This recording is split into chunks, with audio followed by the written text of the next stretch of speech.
Ayrton, da sala 402, sou professor de História do Brasil e hoje vamos tratar sobre o tema da Constituição de 1824.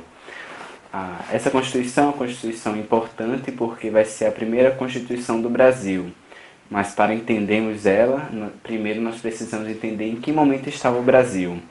Em 1822, o Brasil tinha declarado a independência de Portugal, com Dom Pedro I, e ele se tornar imperador do Brasil.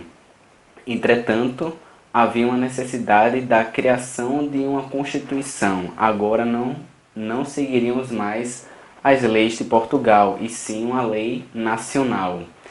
Para isso, em 1823, um ano depois, é aberta uma Assembleia Constituinte para criar as leis. E nessa Assembleia nós vamos ter principalmente dois, de certo modo, partidos, né? O termo partido nessa época não existiria. Entretanto, a gente tem duas linhas de pensamento. A primeira linha, a linha brasileira, que iria mais para o lado de uma monarquia constitucional, ou seja, o imperador ele estaria abaixo das leis, né? Ele precisaria cumprir as leis, e o partido português. Esse partido ele visava mais na centralização do poder nas mãos do imperador, né? O partido brasileiro ele tentava evitar uma centralização do poder na mão de Dom Pedro I, ou seja, existia um medo de que Dom Pedro I se tornasse um déspota e, com isso, governasse com poderes ilimitados. Então, uma das soluções que eles encontraram era dar mais poder às províncias que existiam aqui na época, a província de Pernambuco, da Bahia, de Minas Gerais.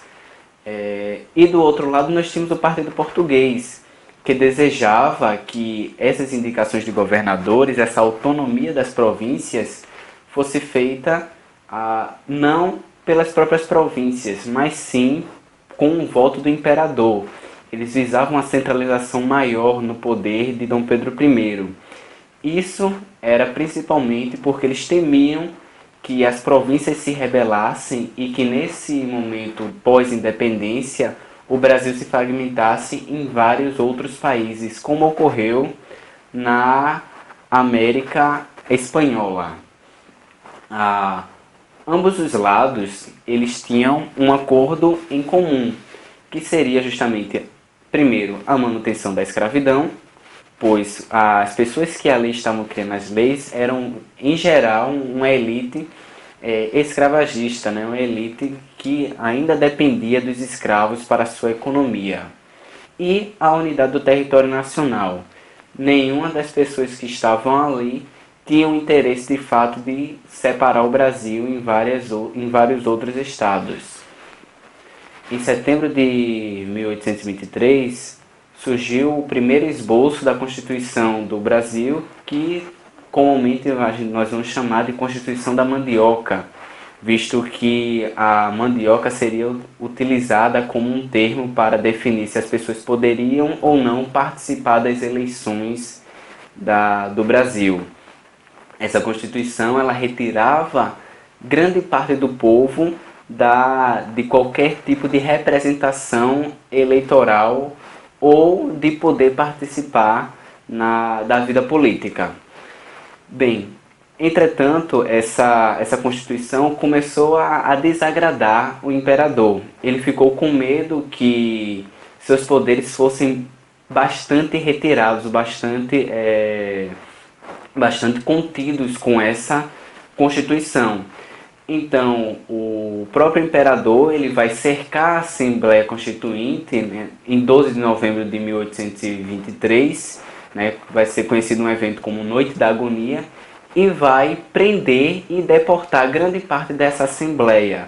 Ou seja, Dom Pedro I ele vai retirar o poder da criação de uma Constituição da mão dessas pessoas e criar sua própria Constituição.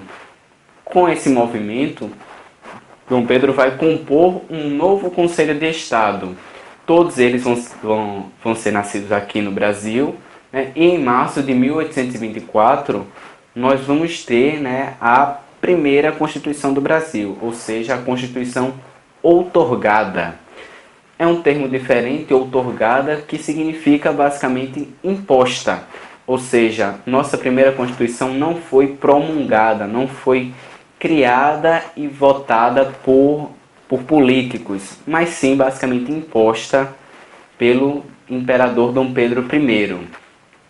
Essa Constituição, ela vai ter um ponto importante que vai ser justamente a instituição dos quatro poderes, ou seja, de inspiração em Montesquieu, um filósofo iluminista, nós vamos ter a tripartição do poder, no poder executivo, que seriam os que executam as leis, justamente os governadores de província, o próprio imperador, né, os prefeitos, o poder legislativo, que seria justamente aquele que cria as leis, nesse caso, né, com os deputados e senadores, o judiciário, que seria o que julgaria essas leis, né, que seriam justamente os juízes, mas só que Dom Pedro I, inteligentemente, para não perder o seu poder, ele cria um quarto poder, que vai ser conhecido como poder moderador.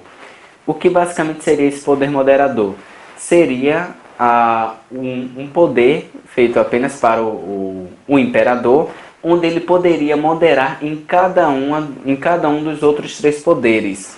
Ou seja, de certo modo, Dom Pedro I ele não vai perder completamente os seus poderes imperiais. Ele ainda tinha poder de veto para decidir sobre as questões do executivo, do legislativo e do judiciário, né? Dom Pedro I ele ainda consegue manter bastante de poder aqui no Brasil. Essa Constituição ela vai acabar tendo várias revoltas devido a essa característica autoritária de Dom Pedro I. E ela vai ser interessante porque ela vai instituir outras coisas também. A Constituição vai instituir, por exemplo, a religião oficial do Brasil, né? A religião oficial do Brasil será o catolicismo. Além disso, nós vamos ter a questão sobre a votação, a eleição, né?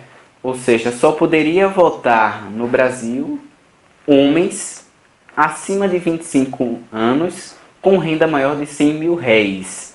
Ou seja, isso excluía grande parte da população brasileira. Praticamente 95% da população brasileira seria excluída. Ou seja, escravos não poderiam votar, mulheres de nenhuma classe social poderiam votar, estrangeiros também não podem votar. Junto com isso, para diminuir um pouco a força da religião, religiosos também não poderiam votar, padres, bispos não teriam direito a voto. E para diminuir ainda mais a quantidade de brasileiros que teriam direito, um pleno direito político, para ser candidato a deputado, você necessariamente teria que comprovar uma renda de 400 mil réis. E para ser senador, de 800 mil réis. Ou seja, poucas pessoas tinham pleno direito tanto de votar como de se eleger, politicamente falando, no Brasil. É interessante também observar que essa Constituição ela não alterou o regime escravista, ela permaneceu com esse regime, principalmente porque esse regime era bastante lucrativo para as pessoas da elite que criaram essas leis, né?